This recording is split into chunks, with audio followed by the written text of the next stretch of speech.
Are you looking for gear that can keep up with your active and adventurous dog? Look no further than Synology Warehouse. They specialize in equipping the modern canine with distinguished, overbuilt gear that's built to last from home to horizon. From premium collars and leashes to rugged outdoor gear, they have everything you need to keep your dog comfortable and safe no matter where your adventures take you. I've been using their Biothane slip leashes for months now and I love them. They have a nice feel, a good grip, and they clean very easily.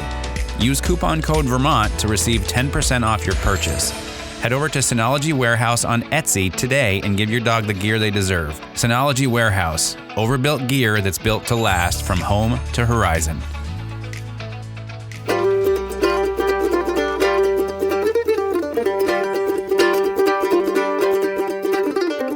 Time again for Talking Dogs with Ian Grant, owner of Vermont Dog Boarding and Behavior, VFW Drive Hyde Park. It's the show that delves into the training, socializing, behavior, nutrition, and wellness of your dog. And as always, brought to you by Guy's Farm and Yard with locations in Morrisville, Montpelier, Williston, and St. Albans. And we're back with the trainer, Ian Grant, and this week, dogs being outside unsupervised.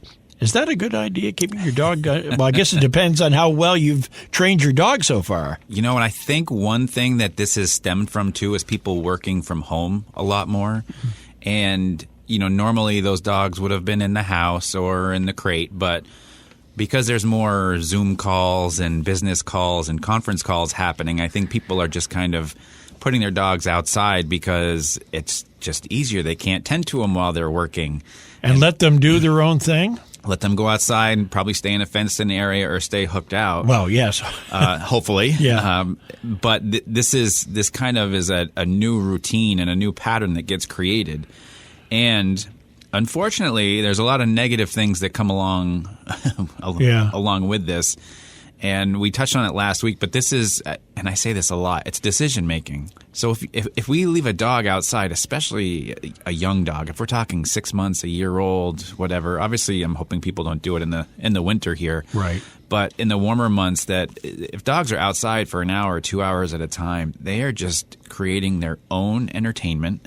They are finding things, they're looking at things, they're digging for things, they're just going to do whatever they can do, especially if they're out there with no other dogs, if they don't have a playmate to play with. The sky's the limit. I mean, they'll be exploring, maybe they'll be exploring ways to get out of the yard. Absolutely. Absolutely. So this is a lot of times when barking starts to really come out, meaning they start to bark at anything and everything. You know, the squirrels and the neighbors walking by and people going by on a sidewalk, or they hear something off in the woods, depending on where they live. And now they've developed a bad habit because you have left them outside by themselves. Meanwhile, you might be on that call. You can't tend to them. Right. You know, and this is that downward spiral that can happen so easily to the point where, you know, the dog finally wants to come back in and then they're tired because they've been out. So you think, oh, you're sleeping. Well, this is great. That's great. Boy, what a great idea to leave them outside. They tire themselves out, then they come in. I've got the perfect plan. I've got it made. I don't have to take them for a walk anymore. Which is going to lead me into the my next thought here is that it cannot be replacing a training exercise, and it doesn't replace a walk by letting them go outside unattended. I mean, you still got to do all those things. Yeah, because that outside unattended time is just freedom. It's kind of a recess, if you will, that they just can do whatever they want out there. And if you think about it, how often do we actually create rules for dogs out in our fenced-in yard? We normally just let them out and just let them do their thing. Right. This is no different than just letting a kid out at recess and going, yeah, just go ahead and do whatever you want. There's no rules out here. If you do something I disagree with, I might mention it to you. Yeah. But this in no way can be or should be a replacement for exercise because this is not working the brain in a healthy way. It's too much freedom. You just read my mind. I was going to say, because it doesn't really their brain is not challenged at all. They're just it's a free-for-all out there, and there's no discipline. There's no nothing. They just are not that you don't want to give them some time like that, but Correct. Longer periods of time. You end up creating more problems than you're solving. Yeah, and then you have to look at how do I break these patterns. So how do you? Well, guess what? Guess where you have to spend your time? Out there with them. That's right. Yeah, so all that time that they're creating these unwanted patterns, you have to be out there to make sure that if the barking starts or anything like that, okay, now we have to interrupt these behaviors and teach the dog something different. So a lot of work ahead for somebody that has a dog that's behaving unwanted or showing unwanted behaviors out there. Now, can they bring some of that bad behavior into the house now that they're in the house, and can that create some issues for you when you do see them in the house all the time? Absolutely, because I've got a couple of clients who have dog doors too. So the dogs are just going in and out all day as much as they want, and there's so much freedom. So why wouldn't they start bringing it in the house? And if they're not getting challenged mentally, something in the house may get destroyed or chewed up, I'm telling you, this is a downward spiral, and it can go in many different directions, and none of which will benefit the dog owner whatsoever. Yeah. So if you think you're doing yourself a favor by letting them outside and keeping them out there for long periods of time, you're not. You're just creating more work for yourself when they're back in the house again. No doubt. More work ahead for sure. Back with our question from the doggy bag in just a moment here on Talking Dogs.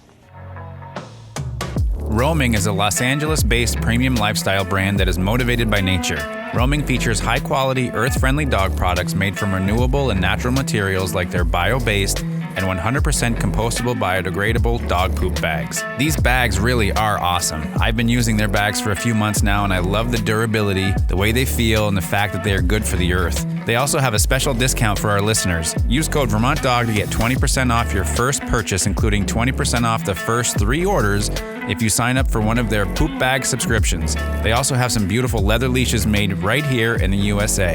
You can check them out at roaming.com. That's ROMNG.com. Back to Talking Dogs with Ian Grant from Vermont Dog Boarding and Behavior, VFW Drive Hyde Park. Find out more about his program and his facility, and check in on the podcast that he does, including this program. Go to his website, VermontDogBoardingAndBehavior.com.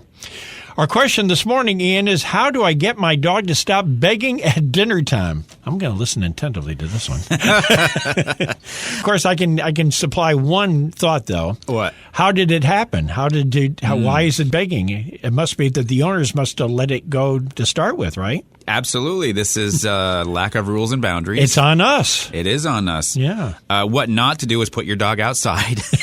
And let it wander around for an hour. Yes, absolutely. No, this is a good time to really practice a place exercise, meaning, whether it's the dog's bed or something, just giving it an area to go lie down in. The hard part here may be, for the next couple of nights while you're trying to eat your dinner, and every time your dog gets up, you've got to go put your dog politely back on the bed. Worst case scenario, you can just tether the dog to a doorknob or something just to keep it in a general vicinity. But ideally, what you're looking for is space from the table. And this tends to be a little bit further out than what our personal space is. And I think that's kind of a good way to look at it, is maybe give yourself a 5 or 10 foot radius from the outside of the dinner table that the dog is not really allowed inside that bubble, if you will, and making sure that they stay outside of it. And if they go to cross that threshold, that's when you just give the dog a little hey, stand up, walk towards it, direct the dog back towards the bed, put him on the bed, and then go back to eating your dinner again. So There's some repetitions that are involved here, but you had the right idea. There was something in the beginning here that the dog said, I think I should hang out over here.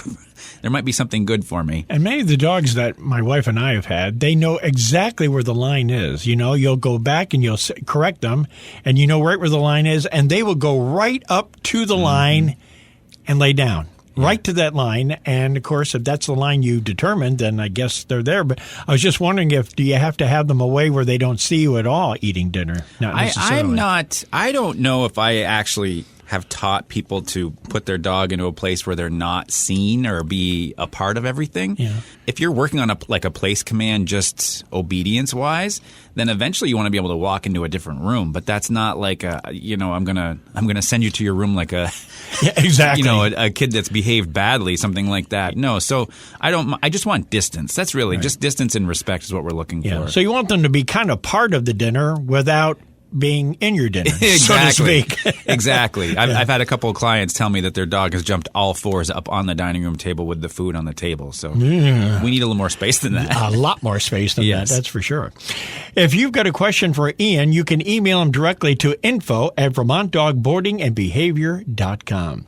Next week, it's the pendulum of reactivity. Okay, I'm trying to read through what that means here. It sounds like a science course that we're talking about next week. To a degree, I guess it is. Yeah, well, we know pendulums swing back and forth. I thought it'd be good to teach people what I see as far as the patterns are concerned and what leads up to reactivity. So we'll swing our way to the positive next week. Yes, we will. On Talking Dogs with Ian Grant, brought to you by Guys Farm and Yard, with locations in Morrisville, Montpelier, Williston, and St. Albans.